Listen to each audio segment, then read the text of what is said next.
Olá, a paz de Cristo esteja contigo. Estamos começando partilhando a palavra de hoje, que está no texto de Lucas, capítulo 9, versículos 18 a 22. E está dizendo aqui de algo importante, porque ontem Herodes perguntava quem é aquele que estava ali, né? Quem é esse tal Jesus que estava ali. Aí eles falaram que era Elias, que era João Batista, que outros profetas. E aí Jesus perguntou, e vós, quem dizeis que eu sou? Aí eles também falaram, uns dizem que é João Batista, outros Elias, outros pensam que ressuscitou algum dos antigos profetas. Perguntou-lhes então, e vós quem dizeis que eu sou? Pedro respondeu, o Cristo de Deus. Ordenou-lhes energicamente que não dissessem a ninguém. Então nós temos aqui esse texto de Jesus perguntando aos seus discípulos, né? Então todo mundo estava falando uma coisa de Jesus, né? E aí Jesus ele vira-se para Pedro e Pedro, e aí, quem que dizem vós que eu sou?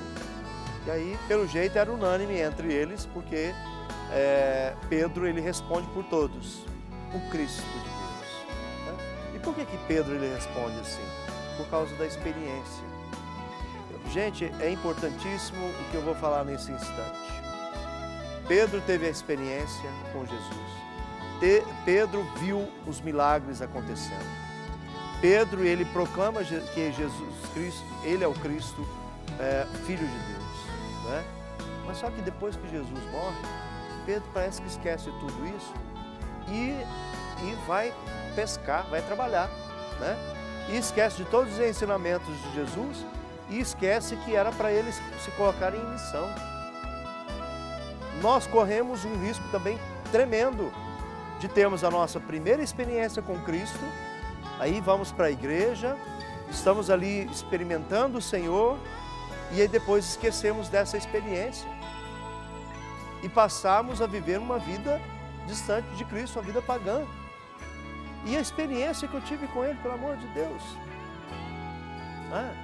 Então ela tem que ser lembrada todos os dias, ela tem que ser rememorada, a ponto de nós termos toda a certeza, tu és o Cristo de Deus, né? E até mesmo você, de repente, vem passando por de repente até uma aridez na fé, você proclamar, tu és o Cristo de Deus, eu tive aquela experiência contigo, né? Achei interessante um jovem, ele veio contar, ele estava tendo uma aridez na fé, e ele pegou e estava questionando muito, né? Estava com N situações, N problemas e tudo, o irmão faleceu, aí ele estava, né, na dificuldade assim, de voltar a acreditar em Deus, e ali, então nesse meio tempo a gente conversando, né, e graças a Deus veio rememorando também as várias experiências dele, e um determinado dia ele estava na rua passeando com um cachorrinho dele, e chegaram dois homens, dois rapazes, passaram primeiro, depois voltaram e falaram, essa cachorrinha sua aí é de raça, ou seja, iam roubá-lo, né? No que pararam ali, em pouco instante, a polícia para atrás, né? Todo mundo parado, até o jovem que estava com a cadelinha, né, também foi parado e foi revistado, enfim. E aí até depois os policiais viram que ele era gente boa e falaram, você não vê que esses caras aí não são gente boa? Aí ele pegou e contou, não, eu estava aqui passeando com a minha cachorra quando eles chegaram e me abordaram, eu nem os conheço. E aí ele falou assim, então, simplesmente eles iam roubar você, né? E aí eu falei para aquele jovem, você não viu que isso foi a mão de Deus também para te proteger?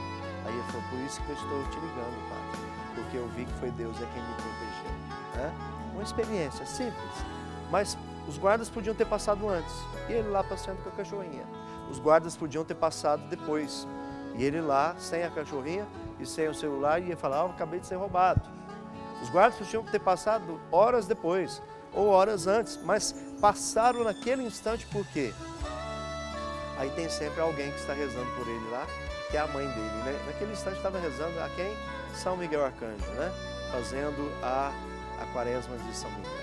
Então a importância da oração, a importância da experiência com Jesus, mas muito mais ainda, a experiência que tem que ser proclamada. que Jesus é o Cristo, o Filho de Deus. A bênção do Deus Todo-Poderoso, Pai, Filho, Espírito Santo. Amém. Até o próximo programa, se Deus quiser.